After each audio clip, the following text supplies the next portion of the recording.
Season 2, Episode 1, Fromage. Today we're doing fromage on Richard's eyelids. As my last patient of the day, having one of my favorite treatments done. So we're treating eyelids, increasing collagen, stimulating new strands of collagen, tightening the old ones, and we're going to start right now.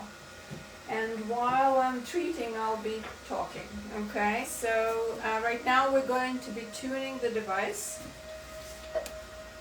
So,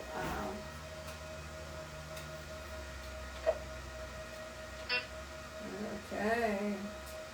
Please wait, the device always talks to us, so we have to follow some commands we're going to follow. And Richard will be comfortable during procedure. I command you to be comfortable. Actually, we always ask our clients to tell us how it feels. On a scale of 0 to 4, the heat should be somewhere between 2 and 3. So between warm and hot, but totally comfortable. So let's start with the parameters that are usually quite comfortable and effective. So let's start with the first pulse. Here we go. How does it feel? Good. Okay. So each pulse delivers some coolness to the skin to protect the skin, and then we deliver the heat of fromage, which is a radio frequency. As you remember, I treated Richard, we did his face maybe a year ago now, and that was season 1. So now we're doing the eyelids. So it's a very interesting non-surgical modality, and there's zero recovery after the procedure, so it's wonderful in that sense that you can go to your normal activities, you can go to work, you can even go to a party. Probably nobody will notice any pinkness to the lids by then. Usually whatever pinkness disappears in about an hour or so. So, how are you feeling right now? Good. Okay, on a scale of 0 to 4, where are you with those pulses? 2. 2? Okay. So we're perfectly where we're supposed to be. And this is a very small tip. As you can see, the surface of the tip is tiny. So it's specific for the eyelids. When we treat faces, arms, chests, upper legs, we treat with a larger tip. And with this tip we can go all the way to the eyelashes and increase collagen strands, which we all lose as we get older. So usually people lose about 1% of collagen a year, and could you imagine, all these years, it's quite a big loss of collagen. So fromage, which is a monopolar radiofrequency modality, stimulates new collagen strands, and those collagens that are created anew will be lasting for probably about 10 years. Of course, we keep on losing our own pretty old collagen, native collagen, and so usual recommendation is to repeat the procedure once a year to stimulate new strands.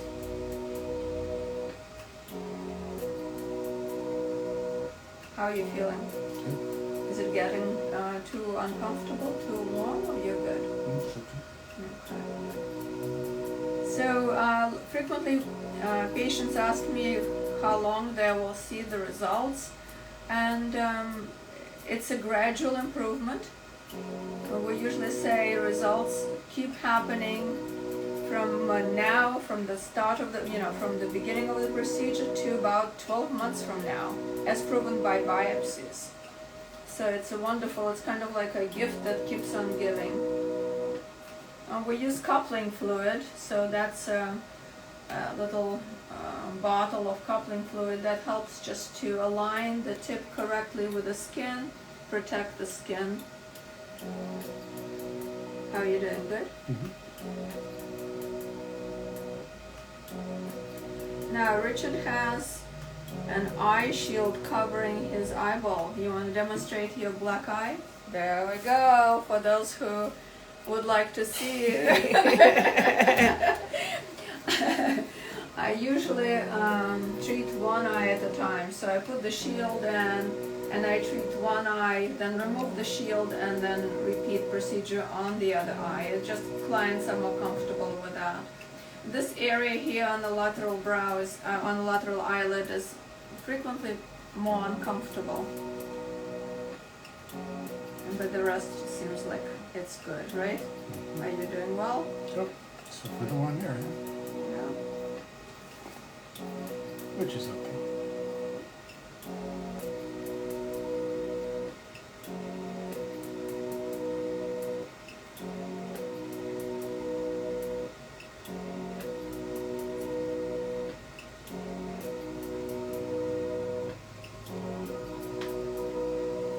Okay, and I just want to show how we do the lower lid as well. We're not done with the upper lid, but I don't want to take too much of your time. I know everybody's getting ready for dinner, but I'll show you what we do for the lower lid as well. So I'm going to decrease the parameters a little bit. Lower lid sometimes is more sensitive, but Richard, if you are not feeling the heat, please let me know. We'll bump it up again. Okay, so here we go. And this is how we do the lower lid as well. How is the temperature here? It's good. Is it 2 or less than that? Just that. Just right. Okay. All right. Can you look up, please? Okay. Sometimes the eyelashes are on our way, so.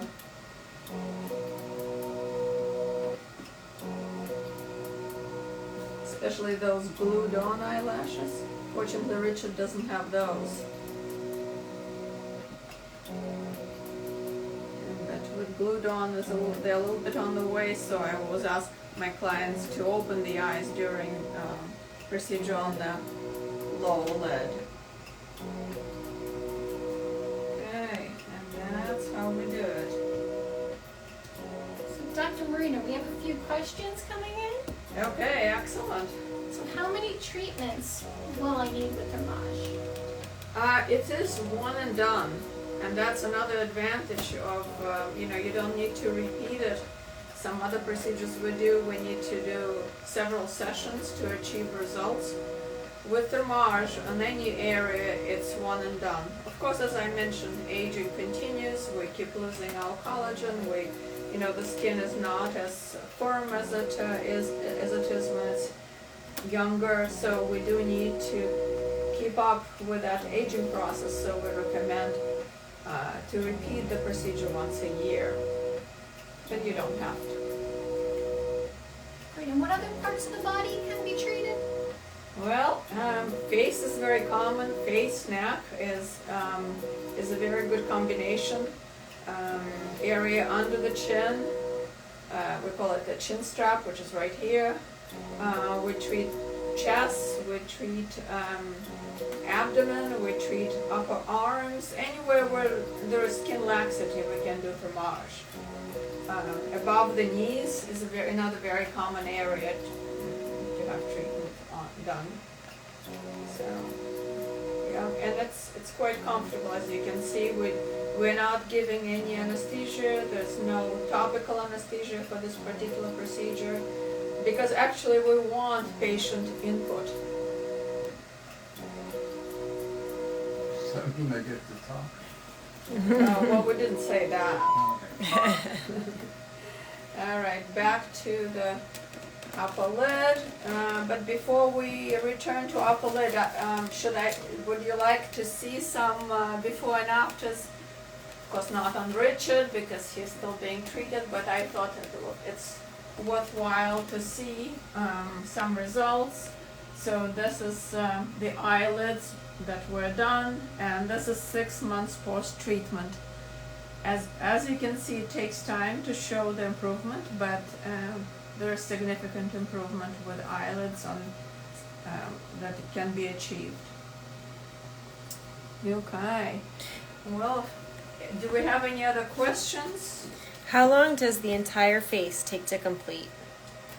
It probably usually about an hour and a half for the face, and about 45 minutes for the eyelids. And can I have thermage if I've had fillers? Absolutely. It's actually a great complementary procedure. Fillers fill, thermage tightens, so it's a great combination. And we can do it before, we can do it after the fillers as well. So there's no problem with that. And how long have you been doing thermage? I think over 17 years now, if I'm not mistaken. Seems like forever.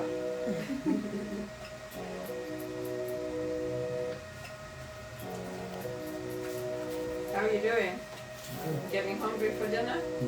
Yes. Yes, like everybody else too probably who's watching right now. We have one more question that just came in. Is there any swelling involved in the treatment? There can be a little bit of swelling, a little bit of pinkness, so usually it goes away by the next day. And most people say that pinkness goes away the same, within an hour of the treatment for most people. Of course, everybody's different. Great. Well, thank you so much, Dr. Marina and Dr. Richard. Thank you for joining us. Stay tuned for Season 2, Episode 2. Dr. Marina Buckley's eyelids will be treated as well. Richard Buckley here, Milford, MD. Usually you see me gowned and maybe with some kind of optics on and in the middle of a procedure. Some people don't like seeing procedures. So I thought we'd just talk a bit this morning. I will have the camera go to our patient. Today's procedure is going to be all about the upper and lower eyelids. When we look at the eyelids, it's nice to start actually above the eyelids and ask what's going on with the forehead. Very commonly there is some drooping or sagging because of gravity, and so it makes for some heaviness here, and then that adds to the appearance of, or the actuality of, the looseness of skin on the upper lid. If you look at this loose skin on the upper lid, and if I raise the eyebrow up a bit, you can see that does help a bit. It doesn't get rid of all the looseness, but it helps a bit. And so sometimes we actually do make a little incision up here, and commensurate with, or maybe at a different time, we do a little bit of a forehead lift, also known as a brow lift. The kind we do is a lateral subcutaneous temporal brow lift, most commonly. So about the lids today. Today we're going to trim the upper eyelids, trim the lower eyelids, and also tighten the lower lid margin. Let me explain that just a little bit. Can you close your eyes for us? Thank you. And so there's a little crease, it's known as the sulcus on the upper eyelid. Slightly above that is where the bottom of our incision is placed for the upper eyelid. You can open your eyelids now. And there's this extra skin here. And you can see the skin is hanging all the way to our patient's eyelashes, so she really doesn't have much place to put any makeup on there that would show, because the skin is draped over it. You can, I think, see how it drapes over it. So we're going to take off an appropriate amount of skin. And you don't want to just grab, an armful and then take it off. It's in fact more important what you leave than what you take. And so we need to measure from the hair of the eyebrow here down a bit and leave, let's say 10 millimeters, and then we need another 10 millimeters somewhere. So if we have, let's say, from the crease to the margin of the lid where the lashes are, if we have 9 millimeters in the middle on the bottom, Then we need 11 above. In other words, the total of whatever skin's remaining on the top plus whatever skin is directly on the lid here, that wants to be, I would say, at least 20. Now, there are differences in sizes of eyes, eye sockets, eyelids, and so we need to take that all into consideration. But suffice it to say, I need to mark things out very carefully on both lids, which are different. If you look, you'll see there's a difference between this lid and that lid. Quite a bit of difference. And if one gets into it, there's often a whole lot of difference, and we need to take that into consideration and try to bring about some symmetry and youthfulness. That's about the upper eyelids. The lower eyelids, we like to distract the lid a little bit and see how it snaps back. There's a pretty good distraction test here, or I can pull the lid out a little bit and see if it snaps back. It actually made a little snap. I don't know if you heard that, but a little. Yeah, a little snap. That's pretty good. So your trampoline on the lower lid there is pretty tight. So I like that. However, we can see that this droops off a little bit to the outer part here, the lateral part. And what I would like to do is tighten that just a little bit. And so if we give a little tightening, which is known as a canthopexy, so we're going to do a lateral canthopexy today, that'll make sure that this lid is nice and tight when we're done with it. One of the reasons to do that is if we're going to start taking some of the skin out, as we are, then it puts a little more downward force on that lower lid, and we don't want it to be drooping down like that when we're done. So we're going to tighten that up with a lateral canthopexy, which means to tighten that with a little stitch in there. We'll make a little incision on the lower eyelid, and then we will trim some skin off, about that much. So I just pinch the skin. This is called a pinch blepharoplasty. Is again, you don't just pinch everything you can, and in fact the idea is to be conservative. One could always come back and take some more skin some other day if one wanted to, but you can't really put it back, so you don't want to ever overdo things. There also are some fat pads in there which we're not dealing with today. There's a little bit of some bulging there, maybe something to do someday. And if you look carefully, you can see even if I tighten this, there's a little bit of some bulge there. But if we trim the upper lids and trim the lower lids and tighten the lid here, that'll be pretty nice. There's also a muscle that goes around the eye, which is a sphincter muscle, the orbicularis oculi, and it kind of has, 3 different little bands. One of them is up here close to the lash, and that part of the lid is the tarsal part, so that orbicularis oculi muscle in that part of the lid right there is the pre-tarsal part. It's in front of the tarsus. Down below there, sort of where that bulge is, but down deeper, is known as the septal area, and so the orbicularis bundle that's there is called the preseptal orbicularis oculi, and then this is the bony orbit, so it's the orbital part of the orbicularis oculi, a circular sphincter muscle that kind of has 3 different components to it. Sometimes people get bulging in here, festoons. There's maybe a tiny little festoon there, but not too much. The pinch will help with it a little bit, and then sometimes we do CO2 lasering over the entire area to get some more tightening of the skin. In brief, that's what we're up to this morning: an upper eyelid blepharoplasty, a lower eyelid pinch blepharoplasty, and a lateral canthopexy, or tightening of the lower lid, which is different from a canthoplasty or a tarsalplasty. Those are different things. All right, so I don't know if we'll show you something later. It would have to be procedural because we're going to get to work now. Thank you for watching another episode of Milford, MD. Right. Here we go. We're going to start on your left cheek, okay? Okay, ready or not? Ready.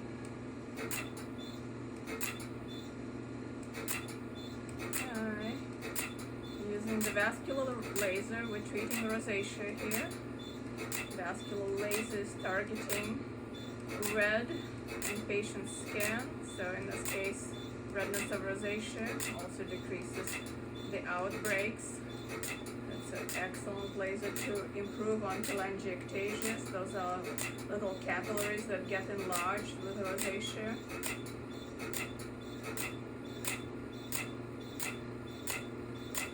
How are you doing? Oh, good. Good? Okay.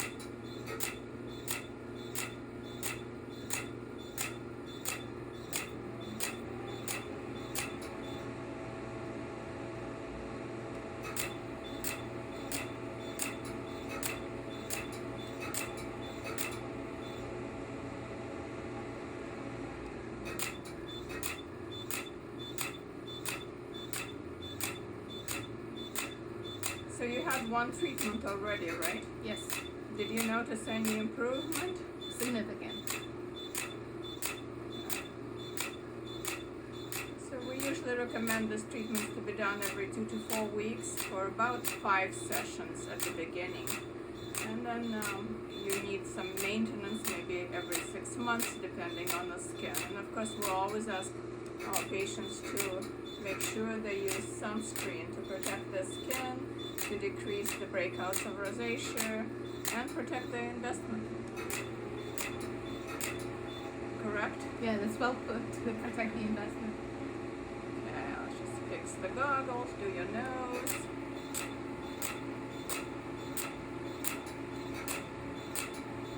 Alright, a little bit on the forehead.